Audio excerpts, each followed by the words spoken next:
Vamos então começar a segunda parte do 10º capítulo.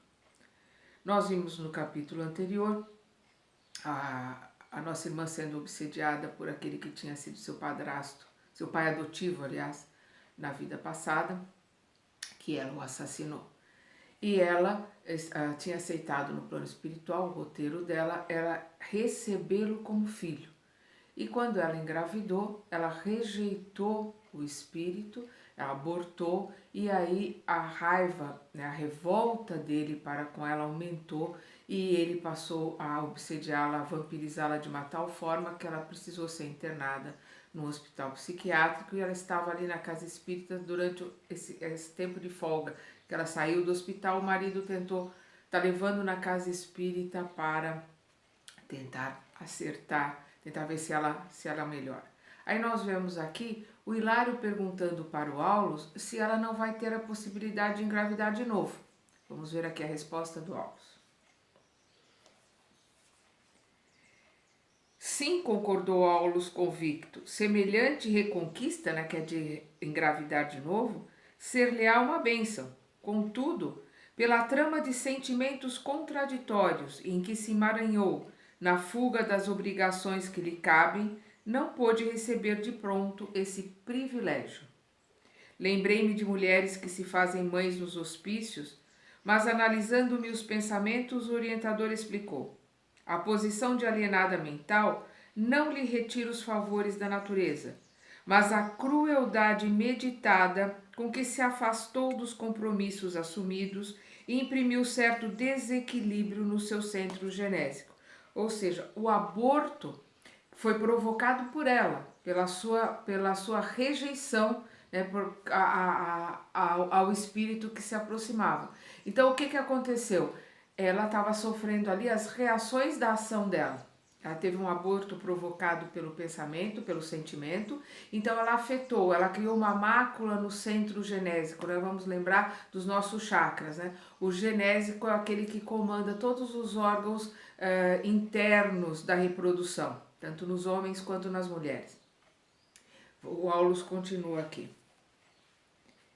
Nossas defecções mais íntimas, embora desconhecidas dos outros, prejudicam-nos o veículo sutil e não podemos trair o tempo nas reparações necessárias, ainda mesmo quando o remorso nos ajude a restaurar as boas intenções.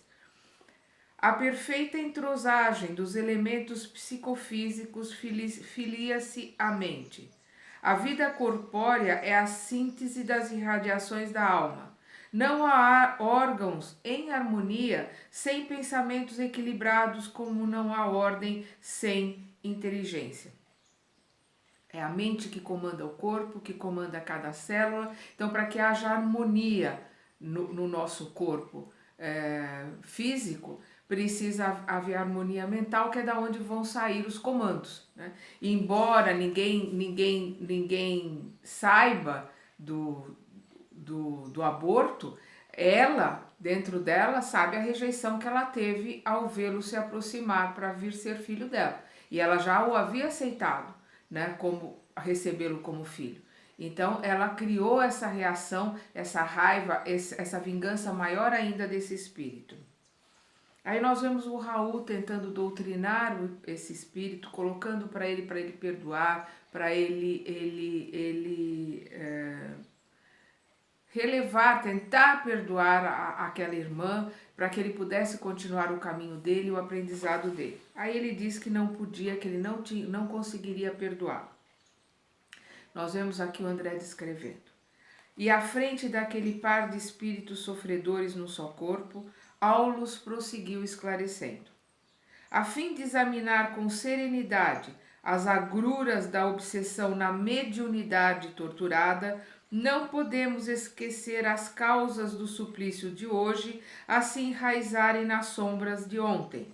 Os templos espíritas vivem repletos de dramas comoventes que se prendem ao passado remoto e próximo.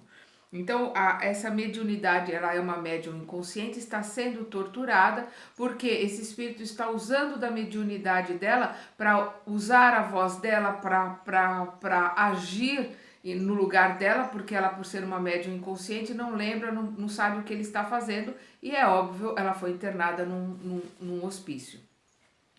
Família não tem como entender essa dupla personalidade, porque como ele colocou aqui, são dois espíritos, como se fossem duas plantas no mesmo vaso. Estão ocupando aquele invólucro, né, e se manifestando através dele. Aí o Aulus aponta o marido, né, para o André e coloca: o esposo de agora foi no pretérito um companheiro nocivo para nossa irmã obsidiada, induzindo a envenenar o pai adotivo, hoje metamorfoseado no verdugo que a persegue. Aí nós vemos aqui que nós já comentamos, né, que ela era adotada, o pai adotivo tinha uma fortuna muito grande, colocou para ela que não queria que ela namorasse com esse rapaz, porque ele viu que ele estava se aproximando dela só por causa do dinheiro. E ele, como realmente queria era o dinheiro dela, induziu a matar o pai, foi o que ela fez. Então os três estão ligados ali nesse círculo, né, de ação e reação pelos seus atos, pelos seus pensamentos. Como nós já havíamos colocado, no plano terrestre foi uma morte natural, mas ao se encontrarem, ele, todos sabem, eles, né, que ele foi assassinado, ao se encontrarem no plano espiritual, depois de muito tempo, depois de muito sofrimento, eles se acertaram, ela veio, reencarnou, o marido reencarnou, se casou com ela de novo para que eles pudessem se acertar, né, e limpar a sujeira que tinham feito, e iam conseguir limpar tudo isso recebendo aquele pai adotivo que foi assassinado como filho. Como isso não aconteceu, os problemas se agravaram pelo livre-arbítrio dela, que não permitiu que isso acontecesse. Aí nós vamos ver aqui que depois o Aulus continua, né? O Raul está tentando ali fazer com que esse espírito relaxe, que ele se comova com a situação, para que eles possam ajudá-lo, né? Retirá-lo ali dessa ligação que ele tem com a mulher, para que eles possam retirá-lo de lá. Como vemos, o Aulus coloca, a tragédia de nossa irmã enferma vem de longe. Nos planos inferiores da vida espiritual, vagueou por muito tempo na faixa de ódio da vítima que se lhe fez vingativo credor. E na atualidade, em nova etapa de luta, tem o pensamento enovelado ao dele. Nós vamos lembrar que o André colocou, nós vimos na primeira parte, que todos os chakras ali estão ligados, né, e fios ligados ao córtex cerebral dela, então ele tem um domínio muito grande em cima do corpo dela, né?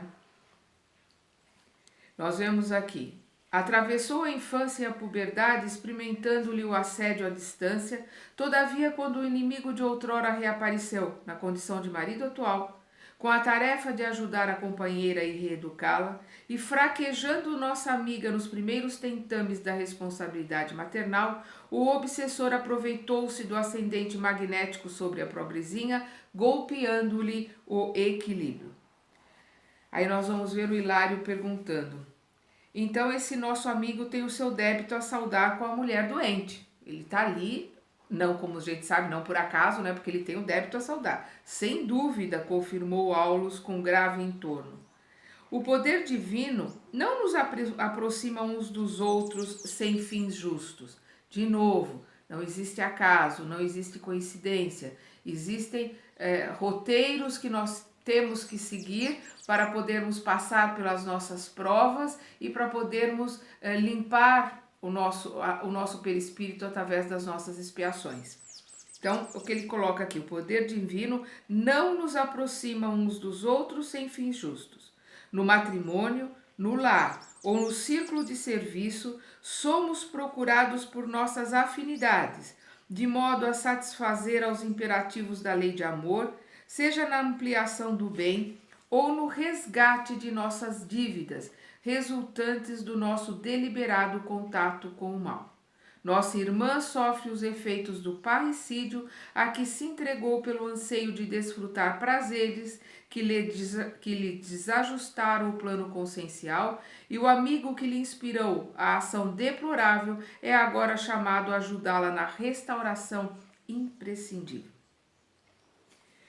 Aí nós vamos dizer aqui, o Hilário pergunta para o Aulus se ela é uma médium, né? Se ela está atuando ali como é médium. Vamos lembrar que o que ele coloca aqui como médium sonambúlica é a médium inconsciente, né? Então o Aulus responde, como não? É um médium em aflitivo processo de reajustamento. É provável se demore ainda alguns anos na condição de doente necessitada de carinho e de amor, encarcerada nas teias fluídicas do adversário demente. Purifica-se através das complicações do sonambulismo torturado, né? Da mediunidade torturada, ela está sendo purificada com esse sofrimento, ela está, de uma certa forma, limpando um pouco o perispírito. Aí nós vamos ver aqui o Aulus colocando. O André pergunta ao Aulus, mesmo agora a presença dela aqui não será inútil? Quer dizer, não vai ser inútil ela estar ali no centro, a presença dela ali, o que eles podem fazer ali para tentar ajudar os três, né?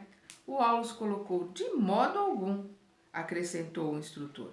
Primeiramente, ela e o esposo constituem valioso núcleo de trabalho em que nossos companheiros de serviço podem adestrar suas qualidades de semeadores da luz. Além disso, o impacto da doutrinação não é perdido. Noite a noite, de reunião a reunião, na intimidade da prece e dos apontamentos edificantes, o trio de almas renovar-se-á pouco a pouco.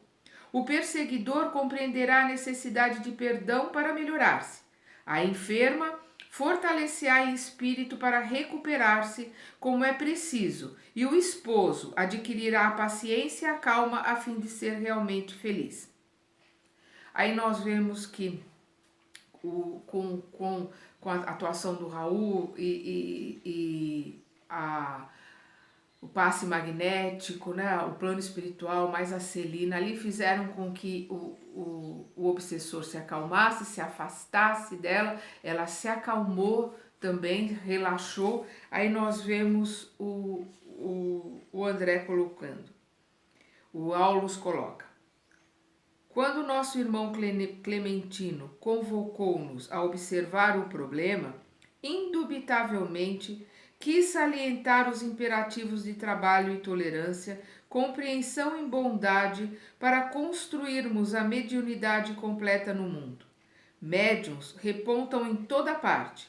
Entretanto, raros já se desvencilharam do passado sombrio para servir no presente a causa comum da humanidade, sem os enigmas do caminho que lhes é particular. E como ninguém avança para adiante com a serenidade possível, sem pagar os tributos que deve à retaguarda, saibamos tolerar e ajudar, edificando com o bem.